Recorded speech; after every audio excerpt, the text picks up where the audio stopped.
Cá Entre Nós, com Nelson Marques. Todas as quintas-feiras, uma entrevista inédita para você.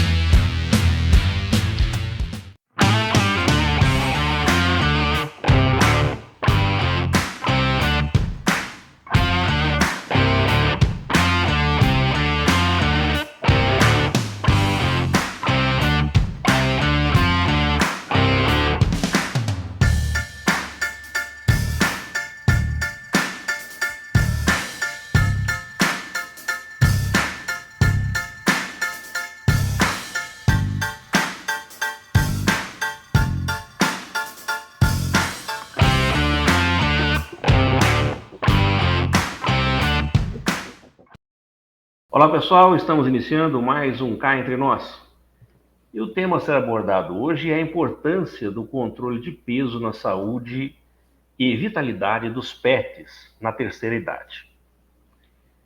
Boa noite a todos e hoje nós vamos abordar esse tema de extrema importância para a saúde e bem-estar dos nossos amigos de quatro patas, que é a obesidade na terceira idade dos pets. Para nos ajudar a entender melhor sobre este assunto, recebemos a médica veterinária, a doutora Carolina Mendonça. Muito obrigado por aceitar nosso convite e seja bem-vinda ao Cá Entre Nós, doutora. Oi, Nelson, muito obrigada pelo convite. Nós aqui agradecemos a oportunidade de tê-la aqui e esclarecer mais sobre este assunto muito bacana, né? E intrigante, que as pessoas vão poder saber um pouquinho mais dos nossos amigos de quatro patas. Que é bem comum a obesidade nos velhinhos, né? Verdade. Não só nos humanos, né? Não. Nos bichinhos também, eles acompanham. Bichinhos, exatamente. Olha, quero lembrar também que o currículo completo da doutora estará na nossa bio. Então, vocês que quiserem saber mais detalhes sobre os trabalhos da doutora, eu recomendo que acessem para consultas e vocês já terão uma amplitude melhor do que o trabalho, do que faz a doutora. Bom, mas vamos lá saber um pouquinho mais aí sobre dos nossos pets idosos. Isso. Doutora, como que a obesidade afeta a qualidade de vida dos pets na terceira idade? Eles afetam, assim, demais. Por quê? A obesidade, ela deixa esse animal um pouco mais lento, piora algumas dores que ele tem e prejudica outros órgãos desse animal, né? Então, normalmente a obesidade, ela não é só ela está acompanhada de algumas doenças, sendo causada por ela ou não, né? Então, vai ter um animal um pouquinho mais apático, um animal que não consegue mais caminhar tanto, antes passeava, às vezes meia hora, às vezes em 10, 15 minutos já está muito cansado, ele para de brincar. Então, é visível dentro de casa que esse animal está reduzindo essa qualidade de vida dele. E muita gente associa isso à idade. E não é. Às vezes, quando a gente começa o processo de emagrecimento, a gente já começa a ver uma melhora nesse animal. Então, ele já começa a ficar mais bem disposto, já pedindo para passear, volta a brincar, fazer algumas atividades que ele já tinha parado por conta do excesso de peso. Então, assim, a obesidade leva umas consequências para esse animal que as pessoas associam à idade, mas quando a gente reduz, a gente vê que não era a idade, era o excesso de peso. Entendi. Doutora, quais são os principais fatores que contribuem para o aumento de peso do pet idoso? A alimentação acaba sendo o principal. Hoje em dia, né, o animal está inserido ali no núcleo familiar, como ele é da família, né? Existe a família multiespécie, então ele faz parte da família, e a família acaba inserindo ele nesse meio do alimento também. Então, ele está ali do lado, ele tem fome, dá uma comida, dá um petisco, às vezes fala, é só um pedacinho. Esse pedacinho, para um cachorro e para um gato, faz muita diferença ao longo do ano, porque um pedacinho todo dia é muito em termos de caloria para esse animal, né? Então, a comida acaba sendo o principal. E o sedentarismo também, né? Então, os animais, eles passam o dia inteiro dormindo, às vezes o tutor chega em casa à noite cansado, não leva para passear, fala, deixa para amanhã. Então, ele acaba se tornando um animal um pouco mais sedentário e vai adquirindo peso, tá? Isso quando não é um problema realmente, algum problema endócrino que ele já tenha, que precisa ser tratado, que faz engordar, né? Mas na maioria das vezes não, na maioria das vezes é o alimento e a falta de exercício. Tá. Doutora, é fácil identificar se um pet idoso está acima do peso ideal dele? Sim, é fácil. Normalmente, é engraçado que os tutores não percebem, né? Quando eles chegam em consultório, a gente faz a avaliação, não só o peso na balança, né? Às vezes até o peso na balança, para eles não impactam tanto. Eu tenho que mostrar ali uns desenhinhos mostrando, tá aqui, inclusive, não sei se dá para ver. Dá para ver, sim. Vou até colocar aqui para ficar melhor, ó. Tá vendo? Aqui o score corporal, então a gente vê pela cinturinha deles. O ideal é ficar ali no número 5. Tem que ter uma curvinha, né? E a maioria já tá tudo... Então, quando eu mostro isso, que eles começam a ter a visão, eles olham para o pet, olham para o desenho e falam, nossa, realmente está acima do peso. Porque quando a gente fala que tá, eles falam, não tá. Porque acho que acostuma, né? Acho que tá bonitinho, fofinho, e não associa à obesidade. Mas essa obesidade vai trazer as consequências, né? Esse fofinho que é perigoso, né? O fofinho é perigoso. Bonitinho, tá fofinho demais, tá uma graça. E aí... Eu sempre falo, vai acompanhando essa cinturinha. Ele tem que ter uma cinturinha. Né? Tem que ter uma cinturinha de qualquer maneira.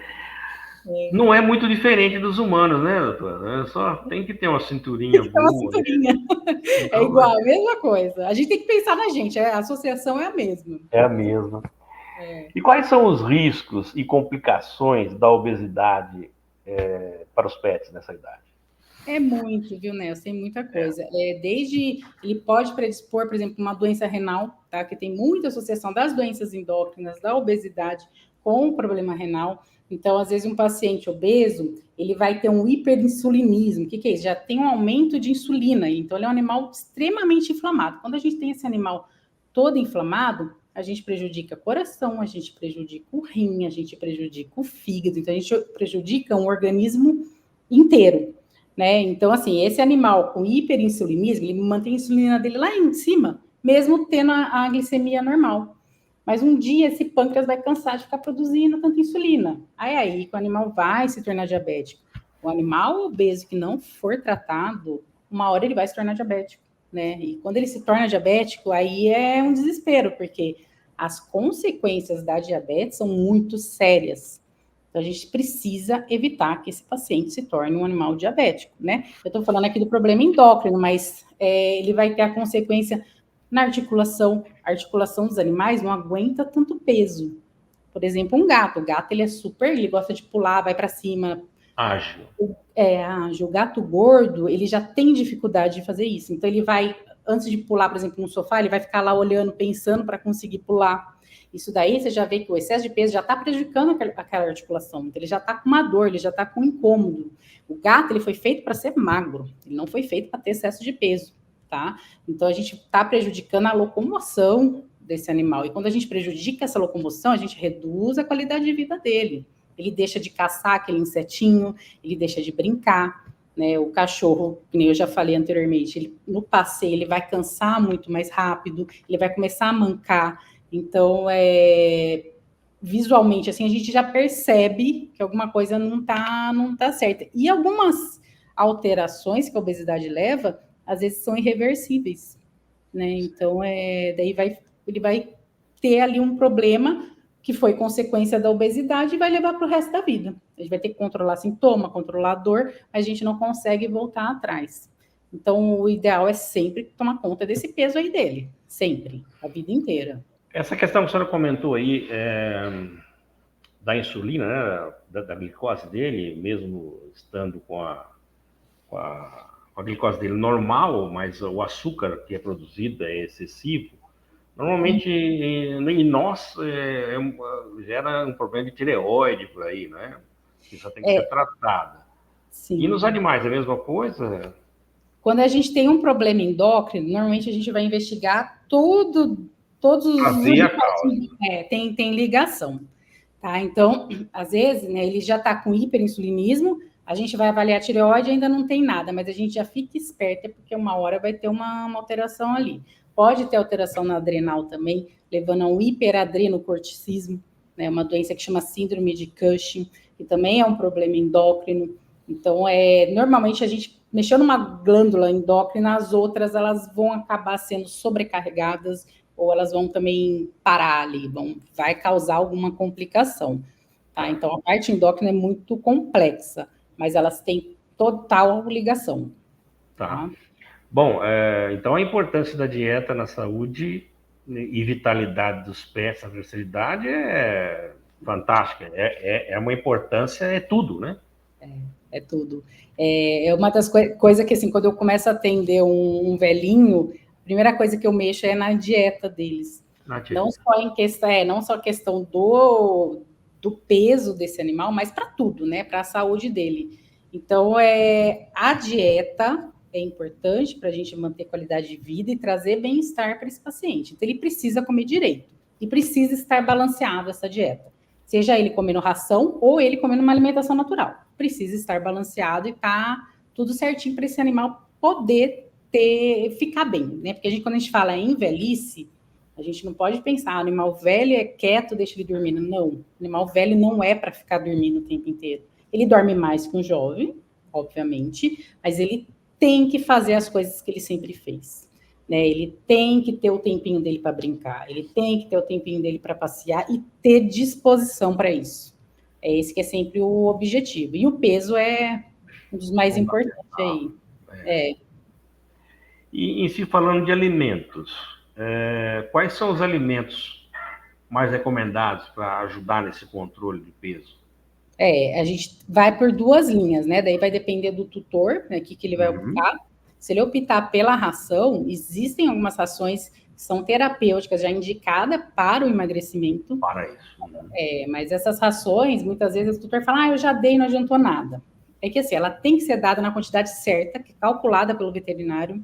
Às vezes não é o que está indicado na embalagem, tá? Então é feito o cálculo. E não pode dar petisco, não pode dar nada além daquilo. E não adianta, a gente sabe, a gente vai perguntando, sabe que alguma coisinha deram para ele. Não dei nada, só um chocolatezinho. Não, sempre tem alguém que dá, né? Às vezes tem que levou em casa, que não entende que não pode, ou criança também dá muita coisa para os animais. Então, eles acabam comendo algumas coisinhas fora, ou o tutor não fala, ou ele não dá importância para aquilo, ou às vezes ele não vê que ali alguém da família está dando. Então, não vai adiantar. Né? Então, a linha da ração é isso. A ração é aquela quantidade, acabou. Ele vai ter fome. Ele pode até ter fome, porque o animal que tem insulina alta, ele tem muita fome. Muita fome, é verdade. Tem fome. Então, a gente pode até entrar com algumas suplementações para dar ali uma saciedade para esse paciente. Pode entrar com algumas fibras para melhorar essa saciedade. Então, dá para fazer um manejo aí para quem come a ração para emagrecimento. Né? E tem a linha dos tutores que optam pela alimentação natural. Precisa ser balanceada, e quem vai para a alimentação natural precisa sempre estar em acompanhamento no veterinário, pesando e vendo o score corporal, não é só o peso, né? Ver como é que está essa quantidade de gordura que esse animal está perdendo. Então, o acompanhamento é muito de perto, porque a dieta vai mudando cada vez que esse animal perde peso, vai mudando ali o aporte calórico que ele precisa. Tá? Então, daí vai... A semelhança com o ser humano é total. Só tem que levar o bichinho para academia, fazer caminhada. Tem que levar para brincar, estimular. Estimular. Exatamente. Isso precisa mesmo. Não faço ideia. Quais são as melhores estratégias, doutora, para promover essa perda? Além dessas que a senhora comentou, de fazê-lo caminhar e movimentar e alimentação regrada. Eu gosto de entrar com alguns suplementos, né? Tá. Suplemento para ajudar a não ter tanto assim pico aí dessas glicemia e de insulina, para dar uma reduzida. Eu faço todo um manejo para desinflamar o animal, porque, que nem eu falei, o animal obeso, ele é um animal inflamado, então a gente faz uma modulação no organismo. Tudo leva tempo, nada é muito rápido. A gente vai fazendo tudo por etapas para ir desinflamando esse animal. E suplementação também, que nem eu falei, para ansiedade, é muito importante. Tá?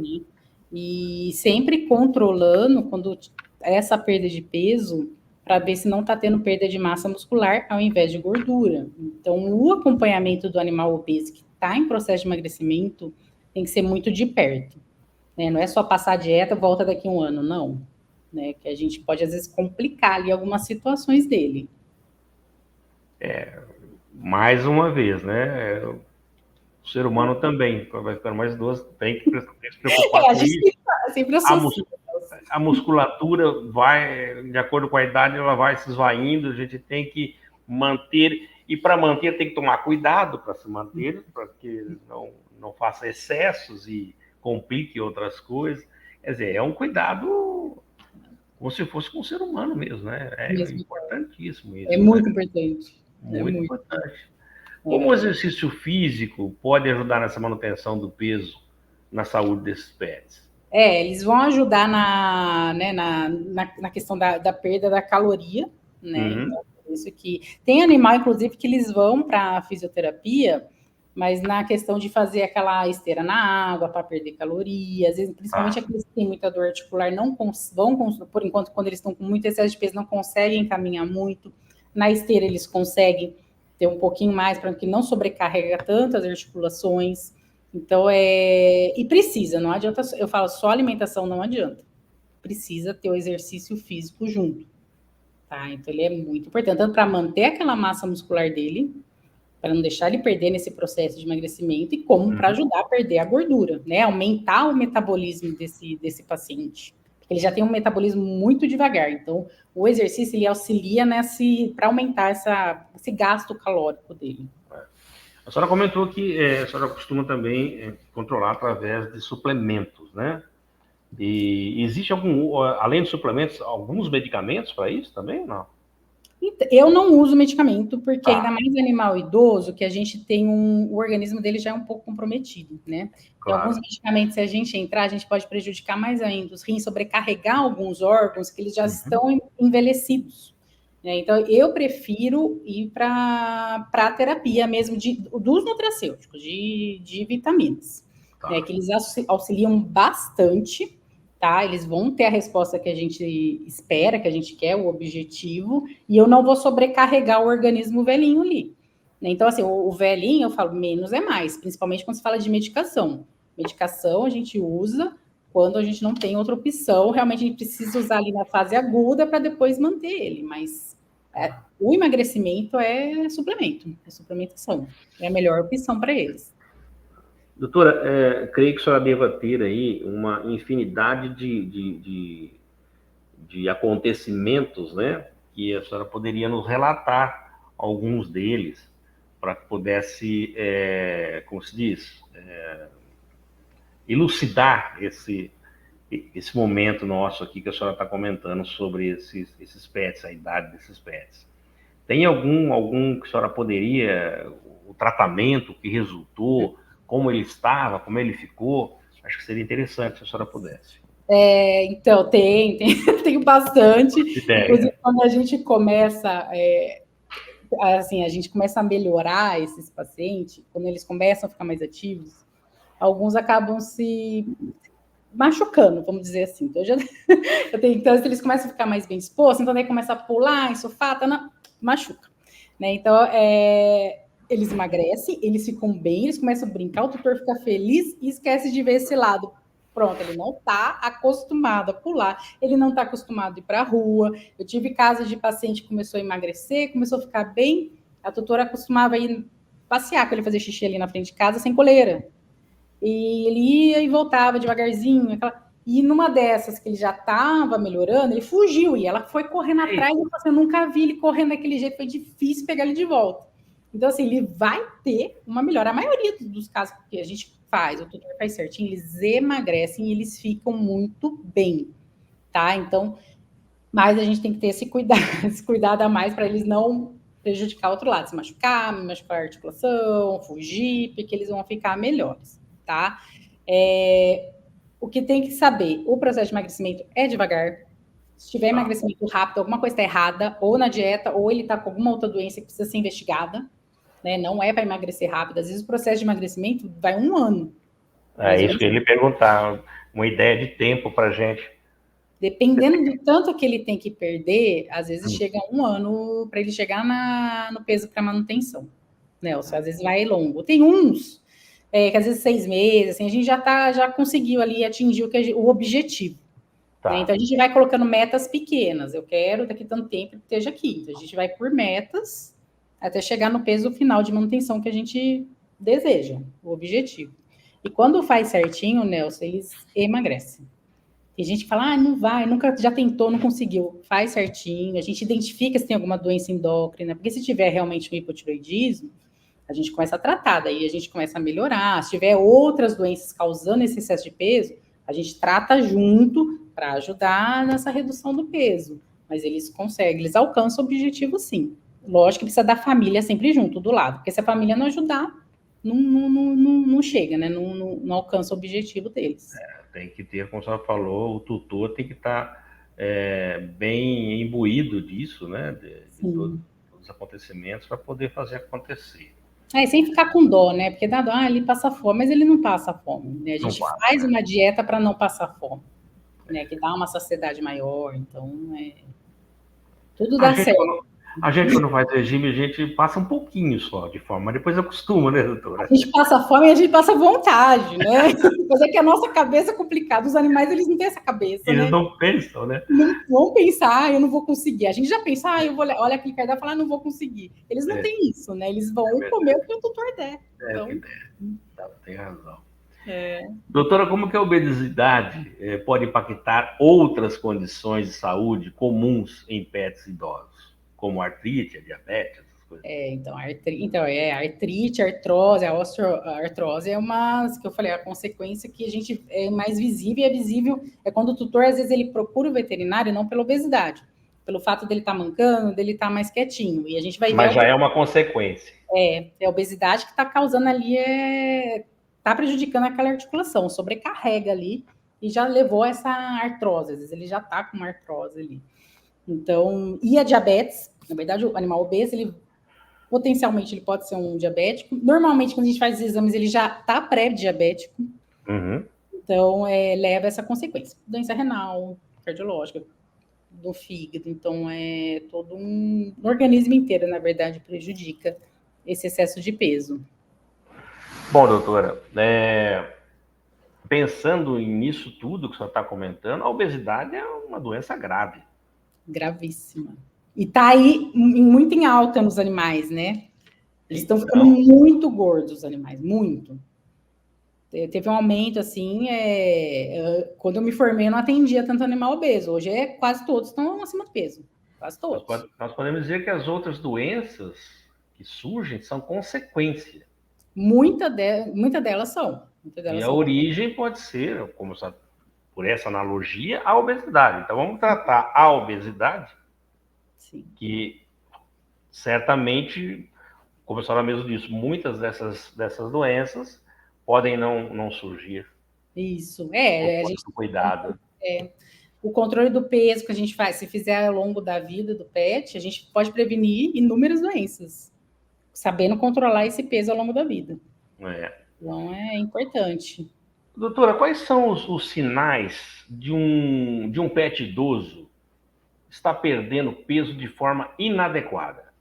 Normalmente, ele vai ficar, você vai ver que aqui as têmporas vão ficar mais fundas, né? Normalmente ele começa a perder peso rápido, as têmporas ficam mais fundas, a patinha de trás fica mais molinha, você vê que não tem mais aquela musculatura, músculo. Normalmente, a perda de peso rápido está associada à perda de massa muscular. E a perda de massa muscular, as causas, pode ser o processo de envelhecimento, que perde um pouco, mas é mais devagar, não é uma coisa rápida, não é agudo, ou ele está com alguma doença que tem um hipercatabolismo, ou seja, o organismo dele lá está milhão consumindo a musculatura, né? Então, ele acaba perdendo muita musculatura e perde muito peso. As pessoas associam essa perda de peso à perda de gordura, e não é.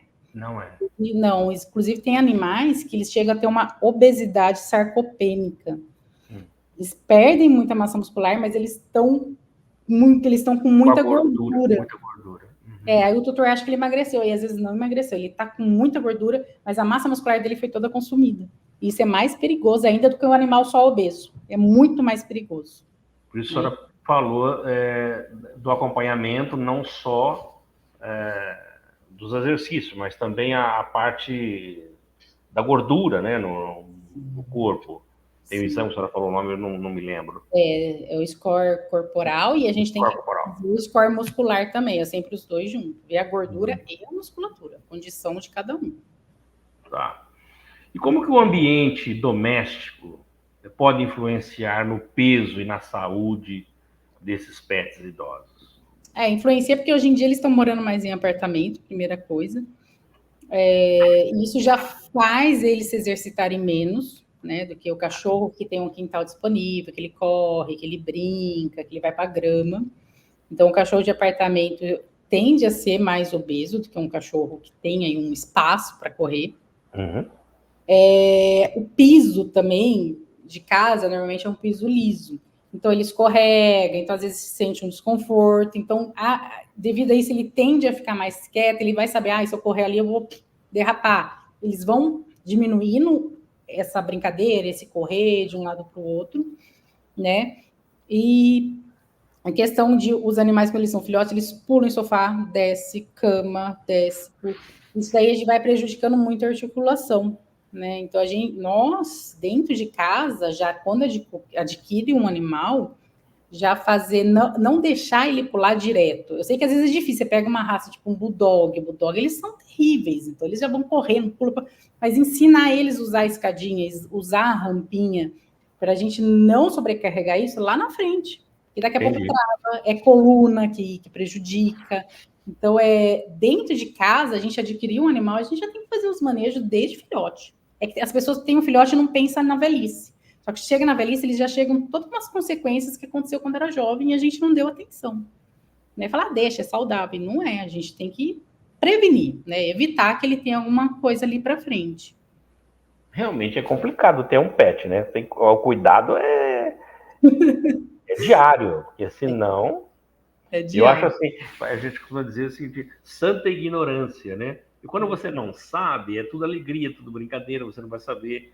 Então, você nem liga, né? Você nem liga, é uma coisa natural. Agora, quando você passa a ter o conhecimento, a brincadeira começa a ficar mais séria, né?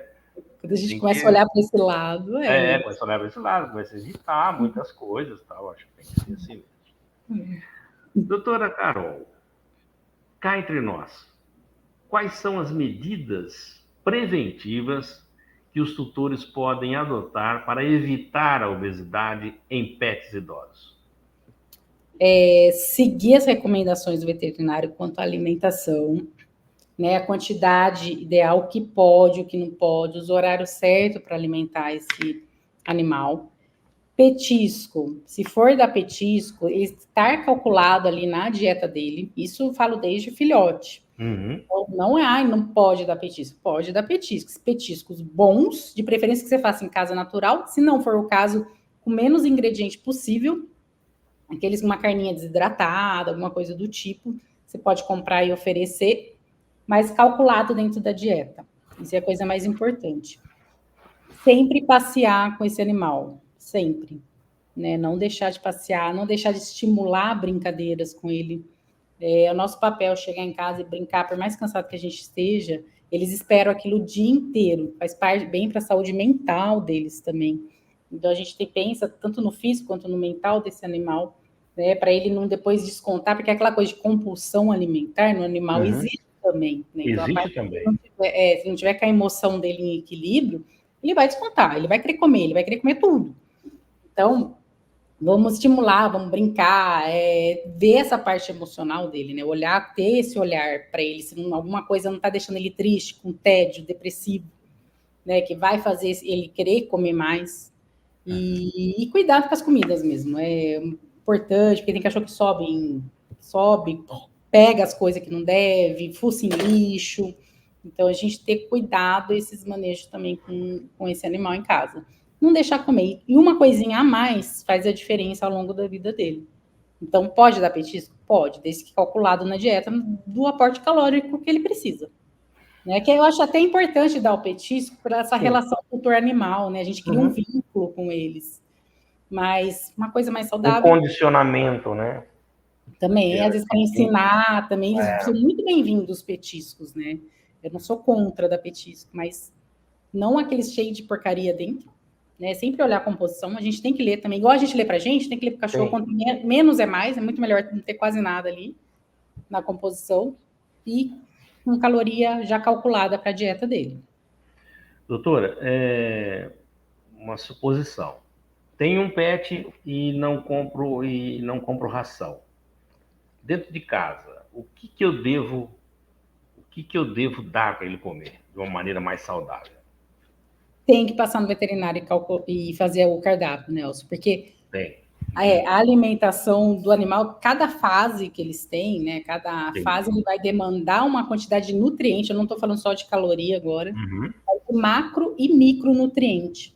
Então, não dá para a gente fazer um cardápio arroz, frango e sei lá o que. Às vezes eu recebo muitos pacientes comendo arroz, frango e mais batata doce. Isso é totalmente desbalanceado. Eles podem comer arroz? Pode. Pode comer frango? Pode. Pode comer batata doce? Pode. Mas tem que estar balanceado e tem que estar suplementado. Alimentação natural sempre suplementada. Não vai dar deficiência nutricional mais para frente. Tá sempre suplementado. Por isso que precisa ter um cardápio feito para aquele paciente. É tudo individualizado. Tem que ser individualizado como nós, né? O que serve para mim não serve para a senhora e assim por diante. É a mesma coisa, né? Depende, são vários fatores assim que interferem em como vai ficar a dieta desse paciente. Claro. Qual é a importância do acompanhamento, a senhora comentou do veterinário, da importância do acompanhamento veterinário para regular a saúde de um pet idoso, com excesso de peso, no caso, né? Bom, eu acho que normal, né? Não dá para deixar para lá, não dá para deixar para lá. Associar. Porque muitas vezes as pessoas acabam deixando para quando eles estão doentes, quando elas percebem que estão doentes, mas na verdade essa doença, que acaba sendo uma doença crônica, né, obesidade, as consequências dela, começa muito antes. Às vezes quando eles chegam no veterinário, aquilo lá já deu início, às vezes 3, 4, 5 anos antes. E as pessoas não percebem em casa, que eles vão demonstrar os sinais lá na frente. Então, às vezes a gente pega um paciente obeso que está com algumas outras comorbidades crônicas, que nem eu falei, a gente não reverte, porque o negócio já está avançado. Então, o acompanhamento do veterinário é importante com uma frequência, quando é velhinho, uma frequência mais, ali não tem nada, tá bem? Pelo menos a cada 6 meses. Se ele tem algum problema, alguma doença, o acompanhamento, essa frequência tem que ser menor. Até estabilizar ele, depois você pode até espaçar um pouquinho, né? Mas é muito importante para você. Se a gente pensa em longevidade e qualidade de vida, precisa ter o acompanhamento. Precisa ter o acompanhamento, né? Você precisa ter. Legal. Bom, doutora, muitíssimo obrigado, viu, por sua participação aqui no nosso Cá Entre Nós. Foi muito rápido. Nós temos mais perguntas aí para fazer para a senhora. Esperamos tê-la aqui em outras oportunidades para a gente tratar de assuntos, obviamente, dos pets, para que a senhora possa esclarecer mais sobre esse assunto, que é apaixonante, porque os pets são apaixonantes, né? Demais. A gente adora. Mas eu gostaria de pedir para a senhora, por gentileza, antes de nós encerrarmos, que a senhora deixasse uma mensagem para os nossos seguidores, que tem pets, é claro. E, enquanto isso, eu vou colocar também os seus contatos aqui no nosso rodapé, no nosso GC, para que quem quiser bater um papo diretamente com a senhora possa ter um acesso direto aí com a senhora, por gentileza. Todo mundo leve o pet no veterinário, faça o acompanhamento direitinho, cuidem da alimentação. Quando eu falo da alimentação, é muito importante, não só para a obesidade, como ela leva consequências de outras doenças, né? O alimento acaba sendo o fator principal da qualidade de vida do animal, principalmente do animal idoso. Né? Se a gente, assim, como eu falei, todo animal idoso que entra aqui, a gente mexe na alimentação. É o fator principal, antes de qualquer remédio, qualquer vitamina. Às vezes não adianta a gente dar vitamina, encher o bicho de remédio, se a alimentação dele está desequilibrada, daí não vai adiantar nada. Vocês vão gastar dinheiro e não vai ter o resultado. Então, cuidem da alimentação e cuidem do que vocês dão fora do que está ali prescrito, que foi autorizado pelo veterinário do velhinho. E tem que ter uma cumplicidade da família inteira, né? Porque senão não adianta. A família inteira tem que entrar.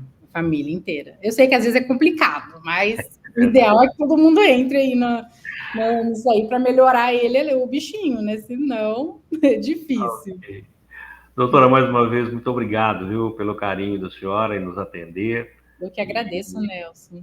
Confiar no nosso trabalho e poder dar esses insights tão importantes para que as pessoas que têm pets, que hoje é a grande maioria, saibam e possam agir melhor com os seus amiguinhos de quatro patas. Exatamente, Nelson. Gratidão mais uma vez pelo convite. Fiquei muito honrada de participar do seu programa. Muito obrigado. Eu que agradeço. Bom, pessoal, eu conversei com a médica veterinária, a doutora Carolina Mendonça. Semana que vem nós teremos, é claro, uma nova entrevista e sempre escolhida por você, que nos segue nas redes sociais e que também sempre está nos enviando o seu e-mail, sugerindo as pautas a serem tratadas aqui no nosso programa. Lembrando que se você ainda não se inscreveu no nosso canal, por favor, inscreva-se, ative o sininho para receber as nossas notificações. Aproveita que você está navegando no canal, deixa aquele like para a nossa entrevista aí, que você gostou, certamente. E aproveita também e divulga os nossos vídeos nas suas redes sociais e também nos seus grupos de WhatsApp. Doutora Carolina, muito obrigado. E a todos que ficaram conosco, até a semana que vem, se Deus quiser, com uma nova entrevista. Solta a vinheta.